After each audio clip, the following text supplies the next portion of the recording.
మరి రాష్ట్రంలో 2 రోజుల కింద జరిగిన సంఘటన నల్గొండ జిల్లా ఎల్లమ్మగూడ గ్రామంలో జరిగిన సంఘటన యావత్ తెలంగాణలో ఉన్న బీసీ సంఘాలన్నీ కోడై కూస్తున్నాయి. దానికి ప్రెస్ కూడా సహకరించి అన్ని చేసిన మరి గవర్నమెంట్ ముద్దు నిద్రలో ఉన్నది. ఇంకా పార్టీ పరంగా 42% ఇస్తా అన్న రేవంత్ రెడ్డి గారు మరి వాళ్ళ మీద తగు చర్య తీసుకోలేదు ఇంతవరకు. ఎలక్షన్లలో పార్టీ పరంగా కూడా 42% అన్నాడు. మరి దీనికి ఇవాళ నిదర్శనం కనబడుతుంది వాళ్ళ ఏ పార్టీ చేస్తున్నారు అనేది. మరి బీసీ సంఘాలు కానీ ఎస్సీ దళిత బహుజన సంఘాలు అన్నీ కలిసి ఇంత మాకు మా జనాభా ఎంత ఉందో అంత మా వాటా మాకు ఇవ్వమని అడుగుతున్నాం. మేము వారిది అడుగుతలేము. కానీ ఒక బీసీ బిడ్డ నామినేషన్ వేస్తే ఇంత ఘోరంగా కిడ్నాప్ చేసి మూత్రం తాగిపించడం అంటే ఎంత ఘోరం. గతంలో రజాకారుల పాలనలో కూడా ఇంత ఘటన జరగలేదు. ఇంత హింస చేసిన వారిని కూడా మరి ఖచ్చితంగా బీసీ సంఘాల పక్షాన చెప్తున్నాము, కఠినమైన శిక్ష విధించాలి. ఆయన యాదగిరి కిడ్నాప్లో పాల్గొన్న అగ్రవర్ణాలకు సంబంధించిన అందరినీ వెంటనే అరెస్ట్ చేయాలని డిమాండ్ చేస్తూ ఖచ్చితంగా మేము రాష్ట్ర పార్టీ ఏ పిలిపించినా కానీ అందులో పార్టిసిపేట్ అయ్యి తప్పకుండా మేము తగు చర్య తీసుకునే వరకు కూడా పోరాటం చేస్తాం. బీసీ ఎస్సీ ఎస్టీ దళిత సంఘాలు అందరం కలిసి ఐక్యమత్యంతో పోరాడతామని చెప్తాను.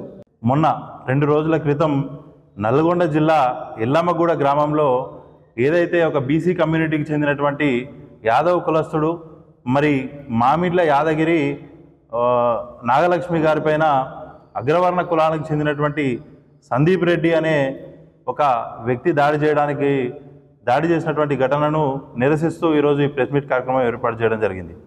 మరి నల్గొండ జిల్లాలో అంటే మన భారతదేశానికి స్వాతంత్రం వచ్చి 80 సంవత్సరాలు పూర్తిగా వస్తూ ఉంది.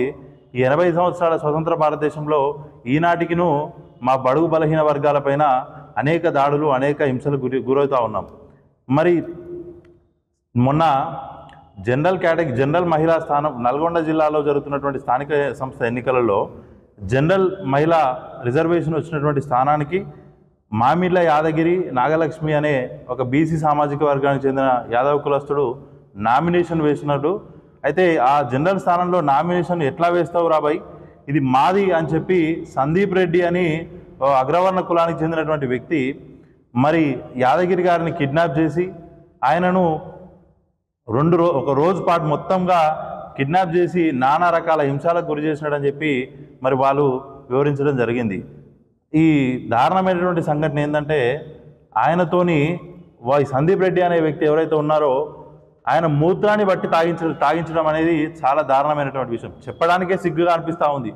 ఈ స్వతంత్ర భారతదేశంలో రాజ్యాంగం అమల్లో ఉన్నటువంటి భారతదేశంలో ఒక అగ్రవర్ణ కులానికి చెందినటువంటి వ్యక్తి మా బీసీ సామాజిక వర్గానికి చెందినటువంటి వ్యక్తి పైన మూత్రం బట్టి తాగించడం అంటే ఎంత సిగ్గుచేటో మనం అర్థం చేసుకోవాలి. ఈరోజు పోలీస్ వ్యవస్థ ఏం చేస్తూ ఉందని మేము అడుగుతూ ఉన్నాం. ఈ సంఘటన జరిగి దాదాపు 48 గంటలు గడుస్తూ ఉంది. ఈ రోజుకును ఈ సందీప్ రెడ్డి ఆయన అనుచరుల పైన ఎట్లాంటి యాక్షన్ లేదు. మరి సందీప్ రెడ్డి నామినేషన్ వెంటనే రద్దు చేయాలి. రద్దు చేసి ఆయనను జిల్లా బహిష్కరణ చేస్తారా రాష్ట్ర బహిష్కరణ చేస్తారా చేయాలి. లేని పక్షంలో మేము బీసీ సంఘాలుగా ఎస్సీ ఎస్టీ దళిత సంఘాలుగా అందరం కూడా చలో నల్గొండ కూడా పిలుపునిస్తాము. ఒకవేళ మీరు పోలీస్ వారిని మేము రిక్వెస్ట్ చేసేది ఏంటంటే మీరు వారిపైన ఈ చట్టపరంగా తీసుకునేటటువంటి చర్యలు తీసుకొని వారిని వెంటనే అరెస్ట్ చేసి నగర బహిష్కరణ లాంటివి చేయాలి. లేకపోతే మాత్రం ఖచ్చితంగా చలో నల్గొండ పిలుపునిస్తాం. బీసీ సంఘాలు అందరం ఏకమవుతాం. దళిత సంఘాలు అందరినీ కలుపుకొని ఖచ్చితంగా నల్గొండను దిగ్బంధం చేస్తామని కూడా ఈ సందర్భంగా తెలియజేస్తా ఉన్నాము. పోటీ చేయనిచ్చేటటువంటి పరిస్థితి కూడా లేదు ఈరోజు. అంటే ఒక బీసీ సామాజిక వర్గాలనే ఈ రకంగా అణచివేస్తూ ఉన్నారంటే ఎస్సీ ఎస్టీ సామాజిక వర్గాలను ఏ రకంగా అణచివేస్తారు మీరు? అంటే మా బహుజనులు మీకు ఎంతసేపు చెంచాగిరి చేయడానికే పనికొస్తారు తప్ప మేము రాజకీయ రంగాల్లో పోటీ చేయడానికి పనికిరామా?